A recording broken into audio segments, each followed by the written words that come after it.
Hello students, आज हम पढ़ेंगे एक्सरसाइज 1.1। पहला क्वेश्चन है बेटा, क्या शून्य एक परिमेय संख्या है? क्या इसे आप p बटे q के रूप में लिख सकते हैं जहां p और q पूर्णांक तथा q नॉट इक्वल टू 0। तो जैसा कि हम जानते हैं बेटा, यदि कोई सिंगल नंबर हमें दिया होता है तो उसके बटे में 1 आपका हमेशा प्रेजेंट रहता है। तो हम लोग यहाँ इसके अपॉन में 1 लिख सकते हैं। और मैंने आपको पिछली वीडियो में परिमेय संख्या की परिभाषा बताई थी कि वे संख्याएं जो p बटे q के रूप में रखी जा सके वे आपकी परिमेय संख्याएं कहलाती हैं। तो यहाँ हम देख रहे हैं ये आपका 0 बटे 1 p बटे q के रूप में रखा हुआ है बेटा। तो यहाँ से हम क्या दिखा सकते हैं, और जहां p आपके लिए 0 है तथा q आपका 1 है, तो हम यहां पे क्या लिख सकते हैं इसका उत्तर? हाँ, शून्य एक परिमेय संख्या है। एक परिमेय संख्या है। इसके बाद बोला उसने, क्या इसे आप p बटे q के रूप में लिख सकते हैं? हाँ बेटा लिख सकते हैं, जो मैंने आपको दिखा दिया यहाँ पे 0 बटे 1, और कह रहा है जहां p और q पूर्णांक था q नॉट इक्वल टू 0। और हम देख रहे हैं साफ साफ यहाँ पे हमारा q का मान कितना है बेटा? 1, जो कि 0 नहीं है। क्लियर? क्वेश्चन नंबर 2, 3 व 4 के बीच में 6 परिमेय संख्याएं ज्ञात कीजिए। ध्यान रहे बेटा, जब हमसे ये क्वेश्चन ये हो कि आप दो संख्याओं के बीच की कई सारी परिमेय संख्याएं ज्ञात कीजिए, तो बहुत अच्छा सा तरीका है। आप सबसे पहले जितनी संख्याएं आपसे पूछी गई हैं उसमें आप तुरंत एक जोड़ लीजिए और उससे उन दोनों संख्याओं के अंश और हर में गुणा कर लीजिए, जैसा कि हम यहाँ करने जा रहे हैं। इसलिए हमसे 6 परिमेय संख्याएं पूछी है बेटा, तो मैं 6 में 1 जोड़ लूंगा। 6 में 1 जोड़ते ही मुझे मिल गया प्राप्त हुआ 7। नाउ अब बेटा हमारे पास जो संख्याएं थी उसके बटे में कुछ नहीं है, इसके बटे में हम 4 ले लें, 1 ले लें। अब दोनों संख्याओं के अंश और हर में हम 7 से कर दें गुणा, तो 3 गुणा 7 बटे 1 गुणा 7 व 4 गुणा 7 बटे 1 गुणा 7। और इस प्रकार आपको क्या मिल गया बेटा? 7 21 बटे 7 एकम 7 व 7 चौक 28 बटे 7 एकम 7। और आप देखेंगे यहाँ आपके पास हर दोनों समान है, और हम सभी जानते हैं यदि हर समान हो हमारे तो अंश की संख्याएं देखते हैं, और उसमें देखिए इन दोनों में गैप भी हमारे पास 6 का है। 21 से 28 के बीच 6 संख्याएं हमें प्राप्त हो जाएंगी। तो यहाँ लिखेंगे अतः 6 परिमेय संख्याएं, 6 परिमेय संख्याएं बराबर बेटा कौन कौन सी हो गई?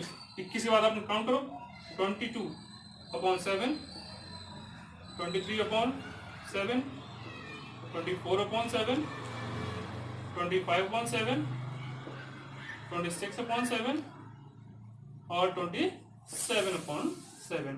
और आप देख रहे हैं ये काउंटिंग में कितनी हो गई? 1 2 3 4 5 6 हो गए। Is it clear? Question number 3, 3/5 व 4/5 की बीच की 5 परिमेय संख्या ज्ञात कीजिए। जैसा कि मैंने पिछले क्वेश्चन में आपको बताया, जितनी बीच की संख्या हमसे पूछेगा उसमें हम एक ऐड कर लेंगे। कर लीजिए यहाँ पे 5 और 1 6। अब हम 6 से इन दोनों परिमेय संख्याओं में इसके अंश और हर में गुणा कर लेंगे।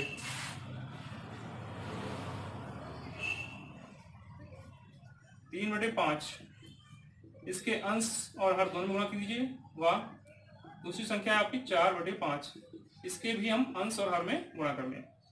गुणा करके हमें प्राप्त हो बेटा 3 छक 18 बटे 5 छक 30 व 4 छक 24 बटे 5 छक 30।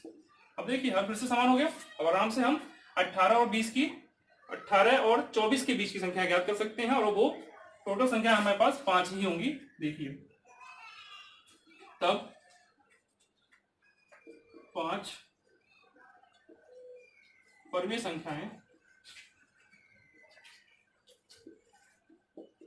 बराबर लिखिए बेटा 18 के बाद क्या था बेटा 19, 19/30 कॉमा 20/30 कॉमा 21/30 कॉमा 22/30 कॉमा 23/30 और काउंट कीजिए 1 2 3 4 5।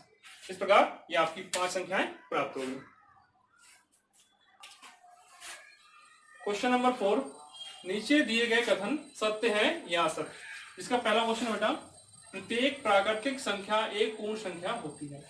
मैंने पिछली वीडियो में आप लोगों को संख्याओं के बारे में बताया था, जिसमें आपको प्राकृतिक संख्या बताई, पूर्ण संख्या बताई और प्रमेय संख्याएं, पूर्णांक, ये सब बताए थे। वो इसी कारण से बताए थे। तो हम प्राकृतिक संख्या जानते हैं, जो संख्याएं 1 से अनंत तक जाती हैं वो प्राकृतिक संख्या कहलाती हैं। वे संख्याएं जो 0 से अनंत तक जाती हैं वो पूर्ण संख्या कहलाती हैं। तो ये बेटा कह रहा है प्रत्येक प्राकृतिक संख्या एक पूर्ण संख्या होती है। तो बेटा 1 से लेकर अनंत तक आप जाते हैं तो ये 1 से लेकर जो अनंत तक की संख्याएं हैं ये सारी की सारी संख्याएं हमें पूर्ण संख्याओं मिलती नहीं मिलती बेटा? मिलती हैं। तो अतः ये कथन हमारा सत्य है।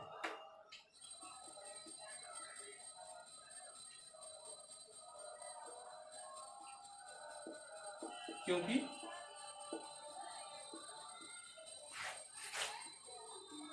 प्राकृतिक संख्याएं 1 से अनंत तक होती हैं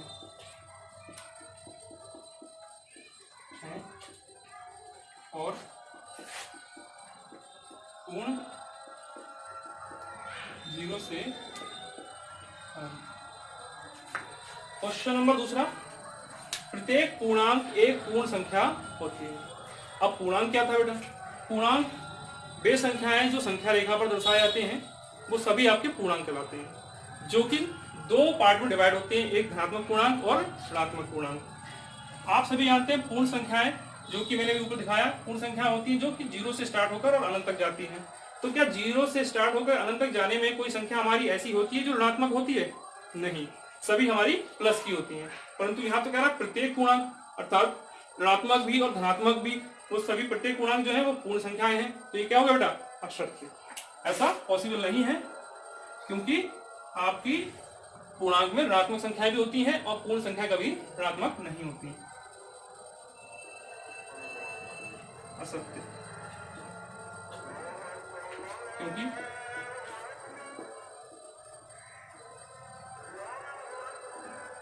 पूर्णांक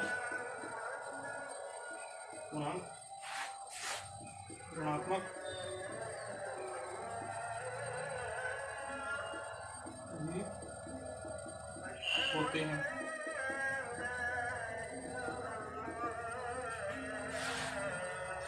अगला बेटा, प्रत्येक परमेय संख्या एक पूर्ण संख्या होती है। तो बेटा फिर भी बात आ गई, पूर्ण संख्याएं हमारी 0 से अनंत तक होती हैं। हम इनको परमेय संख्या तो बोल सकते हैं, क्योंकि इनके बटे में हम 1 ले लेंगे और वो P/Q के रूप में लिखी जा सकती है। तो इस प्रकार से वो आपकी परमेय संख्या बोली जा सकती है। परंतु ये कह रहा है प्रत्येक परमेय संख्याएं, प्रत्येक परमेय संख्याएं में तो कई परमेय संख्याएं, आप 1/2 ले लीजिए, 3/4 ले लीजिए, तो क्या 1/2 जो है वो हमारी पूर्ण संख्या होती है? नहीं, क्योंकि वो होती है 0.5। और हम लोग पॉइंट में नहीं आ सकते, क्योंकि 0 से लेकर जो हमारी पूरी संख्याएं हैं वही सभी हमारी पूर्ण संख्याएं कहलाती हैं। इसका मतलब ये भी हमारा रॉन्ग, असत्य, क्योंकि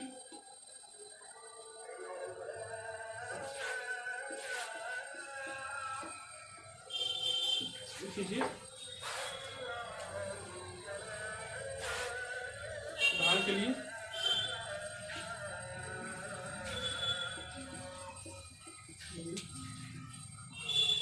1/2 परमेय संख्या है